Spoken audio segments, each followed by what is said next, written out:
Loans, mortgage loans, business loans సులభంగా government private banks నుండి ఇప్పించబడును.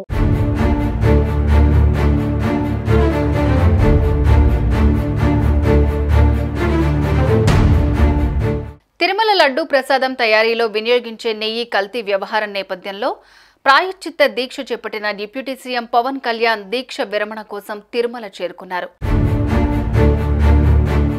ప్రాయశ్చిత్త దీక్ష విరమించేందుకు ఉప ముఖ్యమంత్రి పవన్ కళ్యాణ్ తిరుమలకు బయలుదేరారు.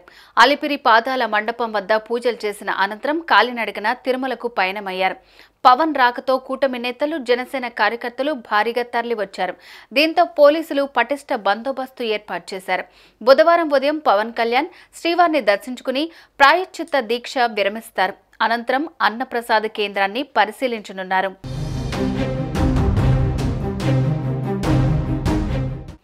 పవన్ కళ్యాణ్ దీక్ష విరమణ నేపథ్యంలో 30న రాష్ట్రంలోని అన్ని ఆలయాల్లో దీపాలు వెలిగించారు. అక్టోబర్ 1న ఓం నమో నారాయణ అనే మంత్రాన్ని ఆలయాలు, యోగా కేంద్రాల్లో పఠించాలని పార్టీ శ్రేణులకు జనసేన అధిష్టానం సూచించింది. 2న నగర సంకీర్తన, 3న ఆలయాల్లో భజన కార్యక్రమాలు చేయాలని పిలుపునిచ్చింది.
సుమన్ టీవీలో మీ పర్సనల్ అండ్ బిజినెస్ ప్రమోషన్స్ కోసం కింది నెంబర్కి కాంటాక్ట్ చేయండి.